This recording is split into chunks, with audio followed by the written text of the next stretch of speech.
इन 4 बड़ी कमजोरियों के कारण किसी भी युद्ध में आसानी से हार जाएगी चीनी सेना। देखिए भारत की सेना की ताकत। जानिए भारतीय सेना के आगे क्यों पानी पीती है चीनी सेना।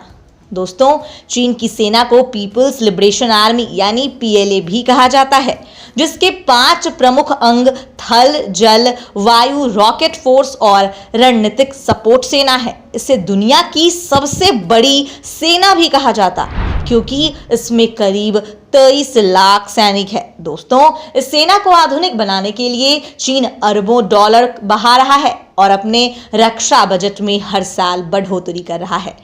दोस्तों, आपको इस वीडियो में हम बताएंगे कि इतने अधिक सैनिकों के बावजूद भी चीनी सेना क्यों कमजोर है। जी हां दोस्तों, इस वीडियो में आपको हम उन 4 पहलुओं पे लेके चलेंगे जिसकी वजह से आप समझ जाएंगे कि चीनी सेना इतनी कमजोर क्यों है। साथ में आपको बताएंगे कि भारतीय सेना की पूरे दुनिया में क्या स्थान है और चीनी सेना आखिर भारतीय सेना से इतना क्यों डरती है। तो चलिए दोस्तों, बिना कोई भी वक्त गवाए वीडियो को शुरू कर लेते हैं। लेकिन दोस्तों, वीडियो को शुरू करें उससे पहले आपसे हम एक गुजारिश करना चाहते हैं। वो ये है कि अगर आपने हमारे चैनल को अब तक सब्सक्राइब नहीं किया है तो जल्द से जल्द कर दें।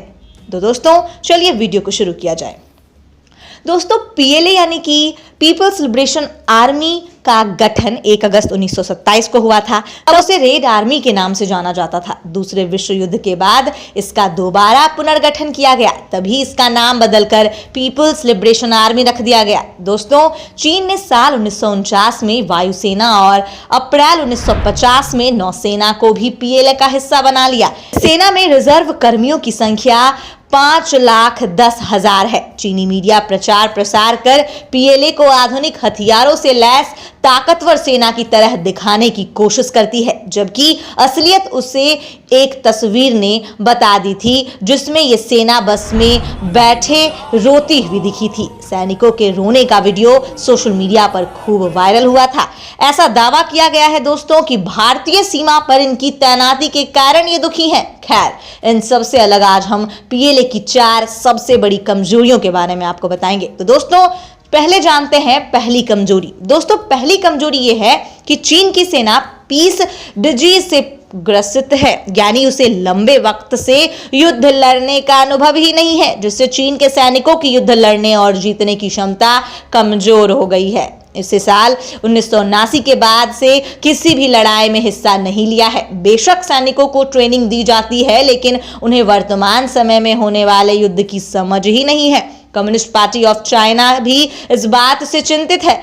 दोस्तों, आपको बता दें, यही वजह है कि राष्ट्रीय शी जिनपिंग ने असल युद्ध जैसी स्थिति पैदा कर सैनिकों को ट्रेनिंग देने को कहा है। इस समस्या से निपटने के लिए चीन ने दूसरे देशों की सेनाओं के साथ युद्धाभ्यास करने की संख्या भी बढ़ा दी है, लेकिन इससे सेना ने कितना कुछ सीखा है वो असल युद्ध लड़े बिना पता लगाना असंभव है। दोस्तों, चलिए आपको बताते हैं कि चीन की सेना की दूसरी कमजोरी क्या है। दोस्तों, पीएलए को बीते 2 दशक से आधुनिक बनाने पर काम हो रहा है। करीब 10 साल पहले शी जिनपिंग के चीन के राष्ट्रपति और पीएलए के कमांडर इन चीफ बनने के बाद से इस दिशा में काफी प्रगति हुई है। तमाम रिपोर्ट्स में कहा गया है कि सैनिकों की गुणवत्ता आधुनिकीकरण के मुकाबले ठीक नहीं है। यही वजह है कि अब सैनिकों के भर्ती करने की रणनीति में बदलाव किया गया है। पीएलए ने विशिष्ट और तकनीकी विश्वविद्यालयों के बेहतर योग्यता वाले छात्रों को सेना में रोजगार देने पर जोर दिया है। शी जिनपिंग ने दोस्तों 2035 तक पीएलए को आधुनिक बनाने की बात कही थी। इसके लिए अच्छी स्किल वाले पढ़े लिखे युवाओं को आकर्षित करने के लिए कई वित्तीय योजनाएं भी शुरू हुई हैं। हालांकि हालिया रिपोर्टों से पता चलता है कि दिक्कत अब भी मौजूद है और पीएलए अभी भी अपनी तकनीक केंद्रित सेवाओं के संचालन के लिए कुशल विशेषज्ञता वाले लोगों की कमी का सामना कर रही है। दोस्तों, आइए आपको बताते हैं कि तीसरी कमजोरी क्या है। दोस्तों, बाजार से जुड़े सुधारों के बीच 1980 के दशक में पीएलए में बड़े स्तर पर भ्रष्टाचार फैल गया था। तत्कालीन अध्यक्ष जियांग जेमिन ने 1998 में मिलिट्री बिजनेस कॉम्प्लेक्स को भंग करके इस समस्या का समाधान करने की कोशिश की, लेकिन इसकी जड़ें तब तक काफी गहरी हो गई थीं। 2012 में सीसीपी अध्यक्ष बनने के बाद शी जिनपिंग ने भ्रष्टाचार के खिलाफ लड़ाई तेज की, जिसके चलते 4000 से अधिक भ्रष्टाचार विरोधी जांच हुई। कई बड़े अधिकारी बर्खास्त हुए। जू केहुन और गो बॉक्सियोंग भी इनमें शामिल थे।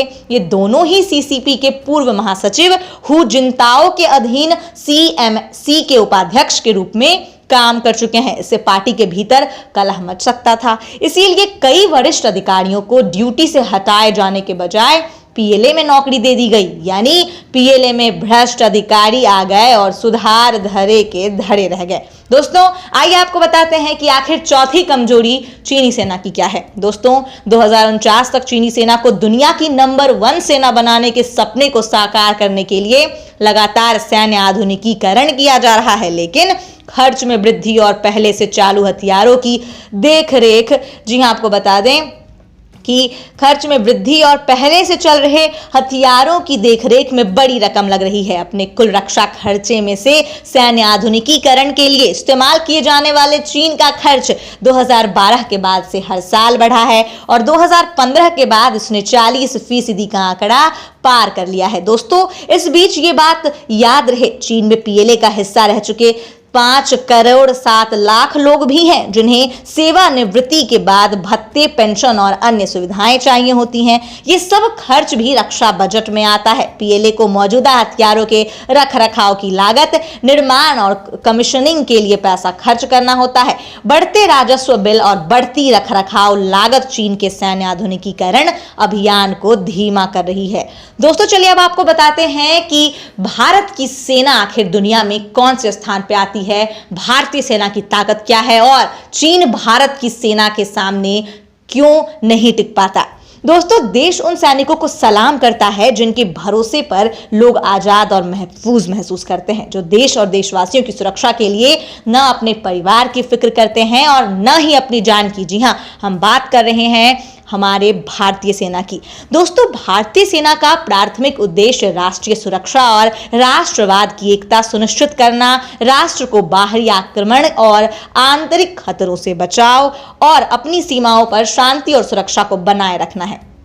जी हां दोस्तों, रिपोर्ट्स और आंकड़ों के अनुसार सैनिकों की संख्या, हथियारों की संख्या और आधुनिक हथियारों की विविधता के आधार पर हमारे देश की सेना दुनिया की तीसरी सबसे बड़ी सेना है। अगर पड़ोसी देश पाकिस्तान को देखा जाए तो भारतीय थल सेना के सामने पाकिस्तान की थल सेना कहीं नहीं टिकती।